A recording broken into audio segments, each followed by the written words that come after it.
country. I want to leave you there, though, with an understanding of who is Sunetra Pawar. There's only one interview that she gave during the 2024 Lok Sabha elections when the Baramati battle was watched very closely by the nation. It was Sunetra Pawar versus Sharad Pawar's daughter Supriya Sule. The Pawar family members were at loggerheads for the first time after the NCP split in 2023.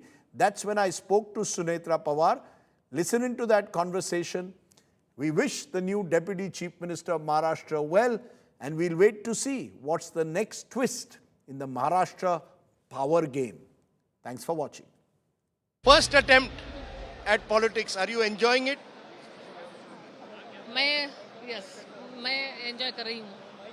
आप कह रही हैं आप enjoy कर रही है, लेकिन कहीं ना कहीं क्या ये है कि पहली बार आप इस तरह की लड़ाई में लड़ रही हैं जहां दूसरी तरफ सुप्रिया ताई है। वहिनी और ताई के इस लड़ाई में आसान तो नहीं होगा? जी आसान तो नहीं है, लेकिन आई हूँ, अभी लड़ रही हूँ।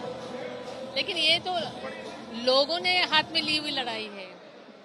क्या मतलब, इसका मतलब क्या है? क्योंकि मेरी उम्मीदवारी लोगों की मांग थी। आपकी उम्मीदवारी लोगों की मांग थी, क्योंकि दूसरी तरफ हम सुप्रिया ताई से मिले थे और उन्होंने कहा ये एक तरह से पारिवारिक लड़ाई नहीं है, विचारधारा की लड़ाई है। क्या राजनीतिक विचारधारा की लड़ाई है। तो आप और उनमें कोई ये नहीं है, फाइट नहीं है? सच बताइए, ये तो परिवार टूट गया है। ये राजनीतिक विचारों की लड़ाई है, रिश्ता अलग है, ये राजनीति अलग है। हमें ये जानना था कि 40 साल के बाद आपने फैसला लिया कि आपको चुनाव लड़ना है।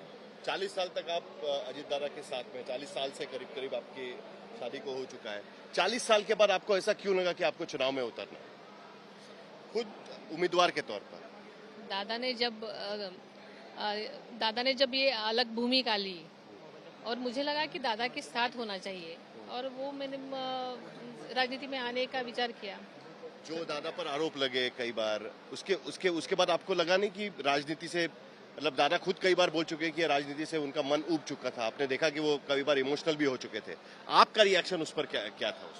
राजनीति में तो ये तो होता ही रहता है, आरोप प्रत्यारोप तो होने ही है, तो ये तो चलता ही है, राजनीति इसको एक ही कहते हैं ना। क्योंकि आज हम शरद पवार जी से भी मिले थे और शरद पवार जी ने कहा कि ये जो निर्णय लिया है ये दबाव में लिया है। बीजेपी ने दबाव डाला अजीत पवार पर कि आपकी पत्नी को लड़ाइए ताकि मेरी बेटी हार सके, और ईडी का दबाव था, ये उनके शब्द है। ये तो उनको ही पता होगा। पर कहीं ना कहीं जब ये इस तरह की बात करते हैं तो क्या आपको लगता है कि परिवार आपका जो है वो एक तरह से, जैसे मैंने कहा, बिल्कुल बिखर गया है? सब इस लड़ाई को देख रहे हैं कि एक परिवार जो सबको लगा एक साथ है, इतने जल्दी कैसे बिखर गया?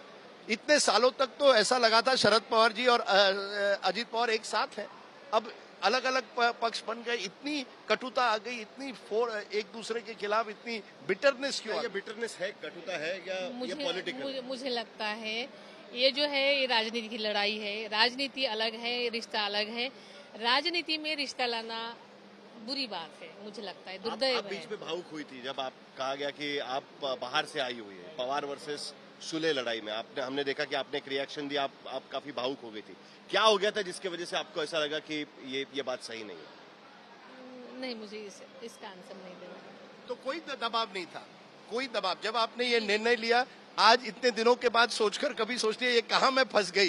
ये राजनीति में भाषण देना पड़ता है, इतने लोगों से मिलना पड़ता है, कहीं आपको लगता है कि कहीं गलती कर दी? नहीं, कभी कभी इतिहास एक मोड़ पे लाके रख देता है और हमें उसे फेस करना है।